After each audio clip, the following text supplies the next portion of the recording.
السلام علیکم ورحمۃ اللہ۔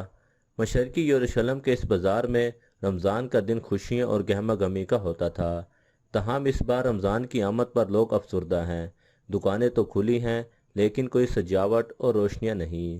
کچھ لوگوں کے پاس کھانا ہے تو کچھ لوگوں کے پاس کھانے کو کچھ نہیں، کیونکہ غذا میں خوراک دستیاب ہی نہیں رہی۔ رمضان ایسا تو نہیں ہوتا تھا، یہ ایسا ہے جیسے کسی کے گھر میں مرگ کا سوگ منایا جا رہا ہو۔ صورتحال بہت افسوسناک ہے، ہم سوچ بھی نہیں سکتے کیا ہوگا۔ کسی کو خوشی کا کوئی احساس نہیں، جیسے کہ رمضان آیا ہی نہیں۔ رمضان مسلمانوں کے لیے سب سے مقدس مہینہ ہے، جس میں ہر مسلمان اپنا گھر سجاتا ہے۔ رمضان کے لیے خصوصی پکوان کا اہتمام کیا جاتا ہے۔ رزق میں کشادگی، گھروں میں تلاوت، مسجد میں تراویحوں کی پرسوز صدائیں بلند ہوتی ہیں۔ ہر خاندان کی کوشش ہوتی ہے کہ وہ اپنے پیاروں کے ساتھ سحر و افطار کی پر رونق محفل سجائے۔ لیکن دنیا کا ایک حصہ فلسطین ایسا بھی ہے جہاں قرآن کی تلاوت کے لیے کوئی گھر رہا، نہ تراویحوں کی محفل سجانے کے لیے مساجد باقی رہے، نہ ہی خاندان باقی رہے، نہ ہی سحر و افطار کی پر رونق محفل سجانے والی یار دوست اور رشتہ دار باقی رہے۔ اسرائیلی حملوں، گنوں کی گن گرج، گولہ باری اور فائرنگ کے خوف کے باوجود فلسطینیوں نے رمضان المبارک کی آمد کی خوشی منانے کی کوشش تو کی، لیکن ہر چہرہ درد اور کرب سے دوچار، ہر آنکھیں اکش بار ہیں۔ گزشتہ رمضان کی خوشیاں سمیٹنے والا ہر ایک خاندان اپنے پیاروں کو اسرائیلی بمباری میں کھو چکا ہے۔ غزہ کے دیر البحہ مارکیٹ میں 38 سالہ عطیہ حرب نے اپنے بازار کے اسٹال پر رمضان کی کچھ سجاوٹ کر رکھی تھی اور وہ تہوار کی دھنیں بھی بجا رہے تھے اور قسم پرسی کے باوجود گاہکوں کو راغب کرنے کی پوری کوشش کرتے رہے۔ عطیہ حرب شمالی غزہ کے شیخ ریڈوان سے اپنے خاندان کی 11 افراد کے ساتھ بے گھر کر دیے گئے تھے۔ انہوں نے کہا، اس سال کا رمضان بالکل مختلف ہے۔ بموں اور ایمبولینسوں کا مسلسل شور ہے اور ہم نے پہلا روزہ اسی اذیت ناک شور اور قرب میں گزارا۔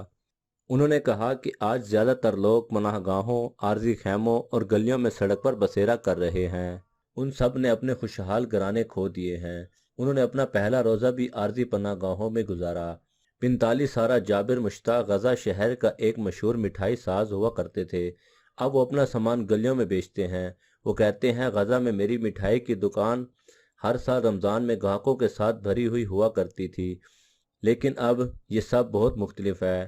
اسرائیلی فوجوں نے میری دکان پر بمباری کر کے اسے تباہ کر دیا، میرے گھر کو برباد کر دیا اور اب میں ایک افسردہ بے گھر شخص ہوں۔ غزہ کے جنوبی شہر خان یونس میں واقع اپنے گھر سے نکلنے پر مجبور کیے جانے کے چند روز بعد حنا المصری، ان کے شوہر اور ان کے 6 بچے اپنے نئے گھر یعنی خستہ حال خیمے میں رمضان گزارنے جا رہے ہیں۔ ان کا کہنا ہے کہ اس سال یہاں باغ میں لیموں اور سنترے کے درختوں کے نیچے کوئی سجاوٹ نہیں ہوئی، کوئی خوشگوار خاندانی کھانا نہیں بنا اور نہ ہی قرآن کی تلاوت کی آوازیں کہیں سے سنائی دے رہی ہیں۔ 37 سالہ حنا المصری کا کہنا ہے کہ میری بیٹیاں رمضان کی سجاوٹ خریدنے کے لیے احتیاط سے پیسے بچایا کرتی تھیں اور ہر سال رمضان کی نئی لالٹینوں کا انتخاب کیا کرتی تھیں، لیکن اب روشنیوں تو دور، زندگیوں میں ہی اندھیرا چھا گیا ہے۔ حنا المصری کا کہنا تھا کہ مجھے پنیر، جام، پھلیاں اور انڈوں کا کھانا تیار کرنا بہت پسند تھا تاکہ پورے رمضان میں اپنے اہل خاندان کو سحر و افطار کروا سکوں اور پھر افطار کے لیے کچھ لذیذ بھی بنا سکوں، لیکن اب رفح میں ہر جانب موت رقص کر رہی ہے۔ لذیذ پکوان تو دور کی بات، کھانے کو روٹی بھی میسر نہیں ہوگی۔ روزہ ہی روزہ ہے، کیونکہ مقامی صحت کے حکیم کا کہنا ہے کہ بھوک سے اب تک 20 اموات ریکارڈ ہو چکی ہیں، لیکن بنیادی اشیاء کی فراہمی اب بھی کم ہے۔ انہوں نے کہا کہ میں اکیلی نہیں ہوں جو رمضان المبارک میں اپنے رسم و رواج کو برقرار رکھنے کی خواہش رکھتی ہوں۔ میں اور میرے پڑوسی اپنی گلیوں کو روشنیوں اور لالٹینوں سے سجایا کرتے تھے، لیکن اب ہمارے آس پاس سب کچھ تاریک ہے۔ المصری نے کہا کہ سڑکوں پر اسرائیلی بمباری کے زخم موجود ہیں اور کمیونٹی سوگ میں ہے۔ 10 لاکھ سے زیادہ بے گھر افراد بھی اسرائیلی فوج حملوں کے امکانات سے گہری تشویش میں مبتلا ہیں۔ ان کا کہنا ہے کہ ہم یہاں بیٹھے اپنی قسمت کا انتظار کر رہے ہیں۔ سب سے مشکل بات یہ ہے کہ ہمیں اندازہ نہیں ہے کہ کب تک ایسا رہے گا۔ حنا المصری کو یاد ہے کہ وہ روزانہ فجر کی نماز کے بعد خان یونس میں اپنے باغ میں درختوں اور گلابوں کو پانی دیا کرتی تھیں۔ وہ کہتی ہیں کہ مجھے اپنے باغ میں بیٹھ کر قرآن مجید کی تلاوت کرنے اور خدا سے دعا کرنے میں سکون ملتا تھا۔ اب میرا باغ کھنڈرات بن گیا ہے، مکان مٹی کا ڈھیر ہے اور گلاب کی جگہ راکھ ہے۔ ادھر یروشلم کے پرانے شہر کی تنگ گلیوں کے ارد گرد ہزاروں پولیس اہلکار تعینات کیے گئے ہیں، جہاں اسلام کی مقدس ترین مقامات میں سے ایک مسجد اقصیٰ کے احاطے میں روزانہ ہزاروں نمازیوں کی آمد ہوگی۔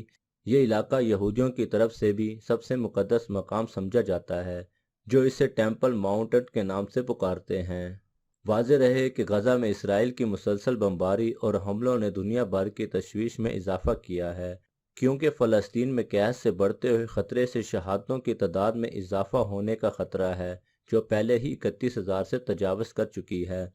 مسجد اقصیٰ کی نگرانی کرنے والے مذہبی تنظیم یروشلم وقف کے ڈائریکٹر جنرل اعظم الخطیب کا کہنا ہے کہ یہ ہماری مسجد ہے اور ہمیں اس کا خیال رکھنا ہوگا۔ ہمیں اس مسجد میں مسلمانوں کی موجودگی کا تحفظ کرنا ہوگا، جو بڑی تعداد میں پرامن اور محفوظ طریقے سے مسجد میں عبادت کے لیے داخل ہونا چاہتے ہیں۔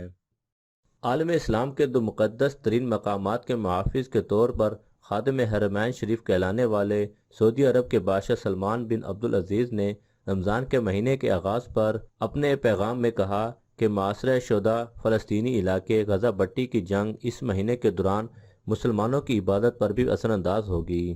شاہ سلمان کے الفاظ میں ہم اس بابرکت مہینے میں بھی اپنے فلسطینی بھائیوں کے مصائب اور ان کے ساتھ رواں رکھے جانے والے سلوک کو دیکھ رہے ہیں، جس سے ہمارے دل غموں سے بھرے ہوئے ہیں۔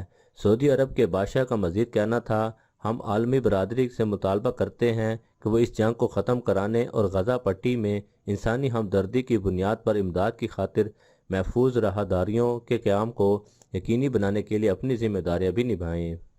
غزہ پٹی میں اسرائیل اور حماس کے مابین جنگ گزشتہ برس حماس کے اسرائیل میں اس دہشت گردانہ حملے کے ساتھ شروع ہوئی تھی، جس میں تقریباً 1150 افراد مارے گئے تھے اور حماس کے جنگجو جاتے ہوئے قریب 250 افراد کو یرغمال بنا کر اپنے ساتھ بھی لے گئے تھے۔ اس حملے کے فوری بعد اسرائیل کی طرف سے غزہ میں حماس کے خلاف شروع کی جانے والی اور اب تک کی جاری زمینی اور فضائی عسکری کارروائیوں میں غزہ میں وزارت صحت کے مطابق تاحال 30,000 سے زائد افراد ہلاک ہو چکے ہیں، جن میں اکثریت خواتین اور بچوں کی تھی۔ اس جنگ کے دوران غزہ پٹی میں وسیع تر تباہی کے ساتھ ساتھ عمومی صورتحال اب شدید حد تک بیرونی شکل اختیار کر چکی ہے۔